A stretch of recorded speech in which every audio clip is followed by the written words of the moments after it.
Hi hello guys. അപ്പോൾ ഞാൻ വന്നിരിക്കുന്ന ഇന്ത്യൻ 2ൻ്റെ റിവ്യൂ പറയാനായിട്ടായിരുന്നു. ആദ്യമേ പറയാമല്ലോ, ലാസ്റ്റ് എൻഡിങ്ങിൽ കാണിച്ച ഒരു ഡയലോഗ് തന്നെയാണ് എനിക്ക് പറയാനുള്ളത്. Go back Indian. എനിക്കിത്രേ പറയാനുള്ളൂ. ഇന്ത്യൻ 2 കഴിഞ്ഞു. ഇനി ഇന്ത്യൻ 3 ട്രെയിലർ കാണിക്കുന്നുണ്ട്. ദൈവത്തെ ഓർത്ത് ഇന്ത്യൻ 3 ഈ ഒരു രീതിക്കാണെന്നുണ്ടെങ്കിൽ കൊണ്ടുവരാൻ പാടില്ല. കാരണം വെച്ച് കഴിഞ്ഞാൽ കാശ് നഷ്ടമായി പോകും ശങ്കർ സാറിന്. നമുക്ക് ടൈം വേസ്റ്റ് ആയിപ്പോവും. നമ്മൾ വലിയ രീതിക്കൊക്കെ പോയി ചെന്ന് കണ്ടു കഴിഞ്ഞാൽ വലിയ നഷ്ടമുള്ളൊരു പടമാണ് ഈ ഇന്ത്യൻ 2. പക്ഷേ ഞാൻ ആരെയും കാണരുതെന്ന് ഞാൻ പറയുന്നില്ല പേഴ്സണലി. കാരണം എന്ത് ചെയ്യാനാണ്, അതങ്ങനെ ആയിപ്പോയി. പിന്നെ നമുക്ക് മൂന്ന് മണിക്കൂറൊക്കെ നമുക്ക് വേസ്റ്റ് ചെയ്യാനോ, അല്ലെങ്കിൽ നമുക്ക് 3 മണിക്കൂറൊക്കെ നമുക്ക് ദിവസം ഉണ്ടെങ്കിൽ പോയി ചെന്ന് കാണാം. 3 മണിക്കൂറാട്ടോ പടം. അയ്യോ, എന്തിനാണെന്ന് പോലും ഫസ്റ്റ് ഹാഫ് കണ്ടപ്പോൾ ഞാൻ വിചാരിച്ചു അത് വെച്ചിട്ടങ്ങ് പോയാലോ എന്ന് വരെ ചിന്തിച്ചതാണ് ഞാൻ. പക്ഷേ സെക്കൻഡ് ഹാഫെങ്കിലും കൊള്ളായിരിക്കും എന്നൊരു, കൊള്ളാമെന്ന് വെച്ചാൽ തമിഴ് ഭേദം കുഴപ്പമില്ലാണ്ടെങ്കിലും കണ്ടുകൊണ്ടിരിക്കാമെന്ന് വിചാരിച്ചിട്ടാണ് സെക്കൻഡ് ഹാഫ് തുടങ്ങിയത്. ഫസ്റ്റ് ഹാഫ് പോലെ തന്നെയായിരുന്നു സെക്കൻഡ് ഹാഫും. ഒരു രക്ഷയില്ലാത്ത ഫ്ലോപ്പായിരുന്നു. അനിരുദ്ധായിരുന്നു പാട്ട് ഒക്കെ ചെയ്തിട്ടുണ്ടായിരുന്നത്. പാട്ടൊന്നും വലിയ തരക്കേടില്ലാണ്ട് ചെയ്തിട്ടുണ്ട്. പക്ഷെ എന്ത് ചെയ്യാനാണ്, ആവശ്യമില്ലാതെ പാട്ട് അതിനകത്ത് കൊണ്ടിട്ടിട്ടുണ്ട്. ഒരു ഐറ്റം സോങ് ആയാലും ശരി, സാധാരണ താത്ത വരാതെ അതൊക്കെ കൊള്ളാം, പാട്ട് കൊള്ളാം. പക്ഷെ അത് എന്തിനാണ് കൊണ്ടിട്ടേക്കുന്നതെന്നൊരു ഒരു സംശയം. ആ സിനിമ തുടക്കം തൊട്ടേ ഒരുപാട് ക്വസ്റ്റ്യൻ ഉണ്ട് നമുക്ക് മനസ്സിൽ. എന്തിനാണ് ഇങ്ങനെ ചെയ്തേക്കുന്നത്, എന്തിനാണ് അങ്ങനെ ചെയ്തേക്കുന്നത്, ഫുള്ള് തുടക്കം പോട്ടെ അവസാനം വരെ നമുക്ക് ഇറങ്ങുമ്പോൾ തന്നെ നമ്മൾ, എൻ്റെ ഹസ്ബൻഡ് ഞാനോട് ഡിസ്കസ് ചെയ്യുന്നുണ്ടായിരുന്നു, ഇതെന്തിനാ ഇങ്ങനെ കൊണ്ടിട്ടേ, ഇതെന്തിനാ അങ്ങനെ ചെയ്തേ ഇവർ. കഥയിൽ പിന്നെ ചോദ്യമില്ല എന്ന് പറയും, എന്നാലും ചോദ്യത്തിനൊരു ലിമിറ്റൊക്കെ വെക്കണം കേട്ടോ. ഇത്രയും ചോദ്യം ഈ കഥയിൽ കൊണ്ടുവരാൻ ഇടവരുത്തരുത് സത്യം പറഞ്ഞു കഴിഞ്ഞാൽ.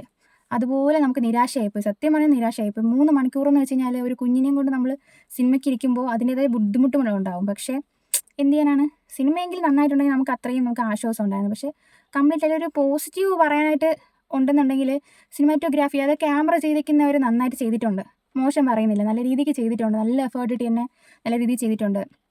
പിന്നെ AI യൂസ് ചെയ്ത് ഇപ്പോൾ നെടുമുടി വേണു ആയാലും ശരി, നെടുമുടി വേണു AI നല്ല രീതിക്ക് ചെയ്തിട്ടുണ്ട് കേട്ടോ. ചെറിയ ചെറിയ അപാകതകൾ ഉണ്ടെങ്കിലും AI നല്ല രീതിയിൽ യൂസ് ചെയ്തിട്ടുണ്ട്. ഈ മരിച്ചു പോയവരെയൊക്കെ തിരിച്ച് കൊണ്ടുവന്നിട്ടുണ്ട്. ഏകദേശം 4, 5, 6 പേരെയൊക്കെ ഇതിൽ മരിച്ചു പോയവരെ തിരിച്ചു കൊണ്ടുവന്നിട്ടുണ്ട് ഈ പടത്തിൽ. നമുക്ക് കാണുമ്പോൾ കാണുമ്പോൾ ഒരു സന്തോഷം തോന്നുന്നുണ്ട്. നെടുമുടി സാറിനെ മരിച്ച ശേഷം ഇങ്ങനെ ഒരു ആക്ടിലൂടെ കാണുമ്പോൾ നമുക്കൊരു സന്തോഷമൊക്കെ തോന്നുന്നുണ്ട്.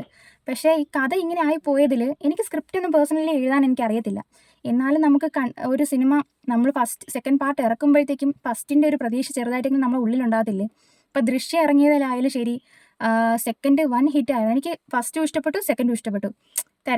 ഒരു തിരക്കേടില്ലാത്ത ഒരു കഥയെങ്കിലും കൊണ്ടുവന്ന് ചെയ്തിട്ടുണ്ടെന്നുണ്ടായിരുന്നെങ്കിൽ, ഒരു പോസിറ്റീവെങ്കിലും പറയാനുണ്ടായിരുന്നെങ്കിൽ കുഴപ്പമില്ലായിരുന്നു. ഇത് ഇന്ത്യൻ ഫസ്റ്റിൻ്റെ കഥ കണ്ടിട്ടുണ്ടെന്ന് തോന്നുന്നു. അതിൽ ഞാൻ കണ്ടിട്ടുള്ള പ്രകാരം മർമ്മവിദ്യ ചെയ്യുന്ന ഒരു കമൽഹാസൻ ഉണ്ടായിരുന്നു അതിൽ. അതെന്ന് വെച്ച് കഴിഞ്ഞാൽ അയാളെ മോനെ കൊന്നിട്ട് അവിടെ വെച്ച് തീർന്നിട്ടാണ് ഈ പടം തുടങ്ങുന്നത്. സെക്കൻഡ് സിനിമയിൽ ഞാൻ ഒരുപാട് പ്രതീക്ഷിക്കുന്നത് ഇനിയിപ്പോൾ മോൻ മരിച്ചിട്ടുണ്ടാകത്തില്ലേ, ഇനി മോനായിരിക്കുമോ സെക്കൻഡിൽ എന്നൊക്കെയാണ് ചിന്തിക്കുന്നത്. കാരണം എന്താണെന്നറിയാവോ, ഈ ആദ്യത്തെ പടം ഇറങ്ങുന്നത് 1996-ലാണ്. എൻ്റെ ആദ്യത്തെ ചോദ്യം മനസ്സിൽ വന്ന ഇതായിരുന്നു. 1996 സിനിമ ഇറങ്ങുമ്പോൾ അതിൽ പറയുന്ന കമൽഹാസന് 75 വയസ്സാണ്. കണ്ടിട്ടുള്ളവർക്ക് ചിലപ്പോൾ 75 വയസ്സെന്നാണ് എൻ്റെ ഒരു ഓർമ്മ ശരിയാണെങ്കിൽ. അന്നേരം ഇപ്പോഴിറങ്ങിയപ്പോൾ അയാൾക്ക് എത്ര വയസ്സായിരിക്കും, അല്ലെങ്കിൽ എത്ര വർഷത്തിന് ശേഷമായിരിക്കും ഈ സിനിമ ആയിട്ട് ചെയ്തിട്ടുണ്ടാവുക. അതൊക്കെ ഒരുപാട് സംശയമുണ്ട് കേട്ടോ. ഒരുപാട് സംശയങ്ങൾ മാത്രമുള്ളൊരു സിനിമയായത്. ഒരുപാട് പറയാനുണ്ടെങ്കിൽ ആ തുടക്കം തൊട്ട് അവസാനം വരെയും ഈ സിനിമയിൽ ചോദ്യങ്ങൾ മാത്രമേ ഉള്ളൂ. നമുക്ക് ഒരുപാട് കിളിപോയ ക്വസ്റ്റ്യൻസാണ് നമുക്ക് മനസ്സിൽ തോന്നുന്നത്. ചിലപ്പം എനിക്ക് തോന്നാത്ത കാര്യങ്ങൾ എൻ്റെ ഹസ്ബൻഡിന് തോന്നും, ഹസ്ബൻഡിന് തോന്നിയ കാര്യങ്ങൾ എനിക്ക് തോന്നത്തില്ല. എൻ്റെ ഒരു കാഴ്ചപ്പാടിൽ പറയണമെന്നുണ്ടെങ്കിൽ successfully wasted 3 hours of time. അത്രേ പറയാനുള്ളൂ കേട്ടോ, വേറൊന്നും പറയാനില്ല. പിന്നെ പോയി ചെന്ന് കാണാൻ തീരുമാനിച്ചിരിക്കുന്നിടത്ത് എനിക്കൊന്നേ പറയാനുള്ളൂ, നിങ്ങൾ പോയി കാണുക, കുഴപ്പമൊന്നുമില്ല, കണ്ടുകൊണ്ടിരിക്കാം. അതിൻ്റെ നമുക്ക് നെടുമുടി സാറിൻ്റെ ആയാലും നമുക്കിനി കാണാൻ പറ്റത്തില്ലല്ലോ, AI രൂപത്തിൽ കൂടെയെങ്കിലും നമുക്ക് ആ ഒരു അഭിനയമൊക്കെ നമുക്ക് കാണാൻ പറ്റും. പിന്നെ ഒരുപാട് പേരുണ്ട്, 5-6 പേരുണ്ട് അതിൽ.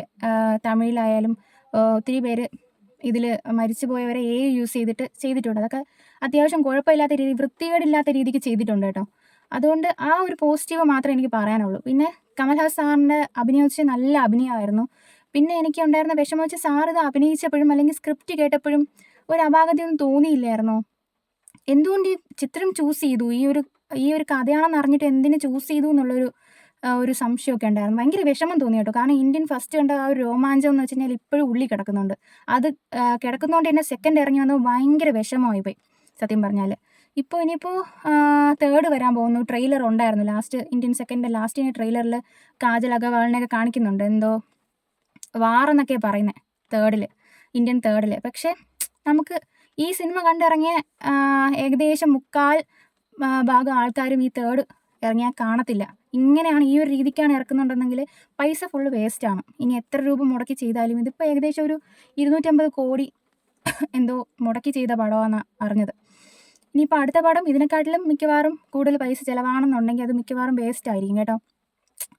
ഇങ്ങനെയാണെങ്കിൽ ഭയങ്കര നിരാശയായി പോയി. ഇപ്പം ഞാൻ ഇവിടെ വെച്ച് സ്റ്റോപ്പ് ചെയ്തു. ഇനി തേർഡ് എങ്ങനെയാണെന്ന് പോലും ചിന്തിക്കുമ്പോൾ നമുക്ക് കിളി പറക്കുന്നുണ്ട്. ഇനി ഇതുപോലത്തെ കഥയാണ് അതിലെങ്കിൽ നമുക്ക് ഒരുപാട് കിളി പറക്കും.